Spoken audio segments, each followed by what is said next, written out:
देश के चुनाव में लोग इस बात का मूल्यांकन करते हैं कि 10 साल से हमने मोदी जी को देश का प्रधानमंत्री बना रखा है और 10 साल से एनडीए की सरकार काम कर रही है। तो जो मुद्दे लेकर के, जो वादे कर के और मोदी जी प्रधानमंत्री बने थे, वो बेरोजगारी, महंगाई, किसान की आमदनी दोगुनी करना, विदेश नीति, आर्थिक नीति, महिला सशक्तिकरण, नौजवानों को आगे करने की बात थी। उन बातों का क्या हुआ? आज एक भी बात का कोई जवाब नहीं है। कभी नोट बंद कर रहे हैं, कभी अपने 14 मंत्रियों को विदाई दे रहे हैं, कभी लाल किले से कुछ बात कर रहे हैं, कभी कुछ कर रहे हैं। देश के प्रधानमंत्री जी देश के प्रधानमंत्री नहीं होकर के प्रचार मंत्री हो गए हैं।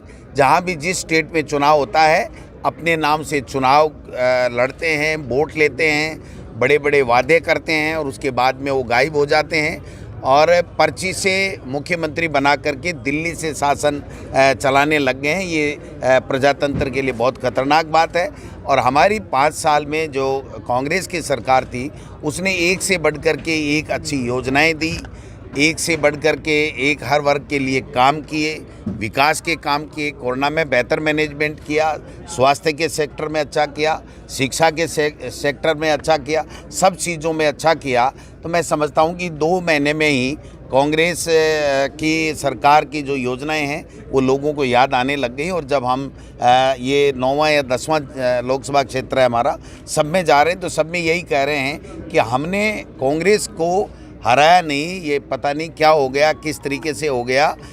लोग कुछ बहकाव में आ गए। देश के प्रधानमंत्री जी ने जिस प्रकार से यहाँ पर जो मुद्दे बनाए, अपराध का ग्राफ बढ़ा हुआ बताया, आज जो हमारी महिला शक्ति है उसकी इज्जत कहाँ सुरक्षित है आप बताइए। कहीं आज बीकानेर में शायद कोई बात आई है कि 8 साल की बच्ची के साथ में गैंगरेप हुआ है। रोज़ाना के रोज़ाना ये घटनाएं हो रही हैं। पेपर लीक की बात कर रहे थे, आज पेपर लीक प्रतियोगी परीक्षाओं के नहीं, एकेडमिक के कॉलेजों के पेपर लीक और एनसीसी में प्रवेश के लिए जो बच्चे परीक्षा देते हैं वही पेपर लीक हो गए।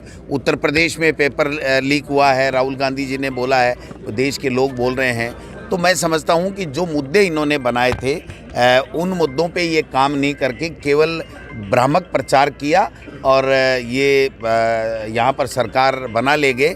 लेकिन सरकार बनने के बाद में जिस प्रकार पर्ची से सरकार बनी है, लोगों में एक निराशा है। और आज जब देख रहे हैं कि एमएलए और मंत्री ये कह रहे हैं कि हमारी चलती नहीं है, हमको खुद को हमारे ऑफिस में मंत्री को बाबू लगाने के लिए भी चीफ सेक्रेटरी के पास में आवेदन देना पड़ रहा है। तो मैं समझता हूँ कि ये ब्यूरोक्रेसी जो हावी हो रही है, ये प्रजातंत्र के लिए खतरनाक है। हमारे चुने हुए जो जनप्रतिनिधि हैं वो किसी भी पार्टी से, आज मान लीजिए भारतीय जनता पार्टी का राज है तो भारतीय जनता पार्टी के लोग जो एमएलए हैं या जो मंत्री हैं उनकी चलनी चाहिए, क्योंकि वो जनता के प्रतिनिधि हैं। और आज हम लोग कांग्रेस में हैं लेकिन जनता के प्रतिनिधि हैं। तो कोई भी चुनी हुई सरकार जो है वो जनता के लिए काम करती है, न कि अपने दिल्ली के इशारे के ऊपर दिल्ली के आकाओं को राजी करने के लिए काम करे। ऐसा नहीं होना चाहिए। इसलिए जो हालात ये बने हुए, आज 100 दिन की कार्य योजना की बात कर रहे थे, 100 दिन तो होने लगे भाई साहब, वो कार्य योजना कहाँ है? आज हालात ये हैं कि मंत्रियों की क्लास ली जा रही है, खड़े कर करके उनको धूप में खड़ा किया जा रहा है। तो ये क्या अच्छी बात है क्या? ये जनता का सम्मान की बात है क्या? आप बताइए। जिस प्रकार से झूठ बोल के और भ्रमित करके लोगों को वोट ले लिए, लेकिन अब सच्चाई सामने आ गई। आज राजीव गांधी युवा मित्रों को निकाला जा रहा है, कोई नई भर्ती नहीं है। आज अंतरिम बजट आया, उसमें आप बताइए कि कितने विकास के काम आप गिना सकते हैं क्या?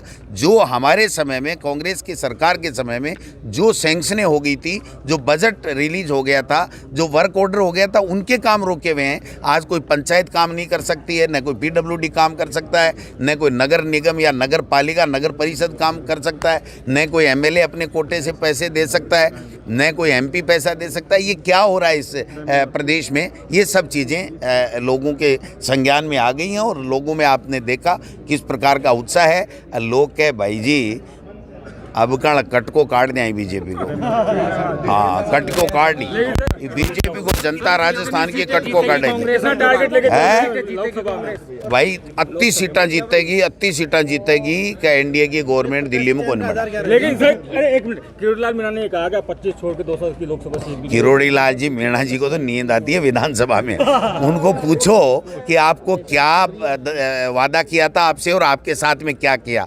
उनके विभाग के टुकड़े टुकड़े कर दिए, पैर एक कहीं दायां कहीं बायां कहीं, हाथ कहीं धड़ कहीं है, मुंडी कहीं, ये स्थिति पैदा कर दी है। आज किरोड़ी लाल जी मीणा जी जो मुद्दे लेकर के हमारे समय में जो संघर्ष करते थे, आंदोलन करते थे, वो मुद्दों पे आज क्यों नहीं बोल रहे हैं। आज पेपर लीक हुआ, एक शब्द नहीं बोला। जो शहीद वीरांगनाओं के देवरों को नौकरी दिलाने के लिए सड़क पे सोए थे, आज डबल इंजन की सरकार है तो उनको दिला देना चाहिए, उनको नौकरी दिला देनी चाहिए, अनुकंपा नियुक्ति उनको दिला देनी चाहिए, वो नहीं दिला पा रहे हैं। एक आरएस की भर्ती को 3 महीने आगे क्या बढ़ा दिया, उसके अलावा आप बता दीजिए किरोड़ी लाल जी मीणा जी की कौन सी बात रह रही है। आप मंत्रियों के कहने से भाई साहब बाबू नहीं लग रहे हैं, क्या बात कर रहे हो आप। लाल जी कह रहे हैं कि सचिन पायलट के साथ भी ऐसा ही हुआ था। क्या हुआ था सचिन पायलट के साथ। सचिन पायलट CWC का मेंबर है, जनरल सेक्रेटरी हमारी पार्टी का, बड़ा नेता है और पूरे हिंदुस्तान के अंदर जहाँ भी पार्टी उनको काम देती है वहाँ पर वो काम करते हैं सचिन पायलट के साथ। उनको इतनी ज़्यादा सहानुभूति है क्या सचिन पायलट जी की। सचिन पायलट जी हमारे हैं, हम सब यूनाइट हैं। आप तो उनको कहो दिया जी की जगह, वो प्रेम बेरवा जी की जगह आपका हम सुन रहे थे कि शपथ लेंगे काम करेंगे, उसका क्या हुआ। वो अपने गिरेबान में जाके हमारे गिरेबान में देखने की जरूरत नहीं। ERCP को लेकर मुख्यमंत्री लगातार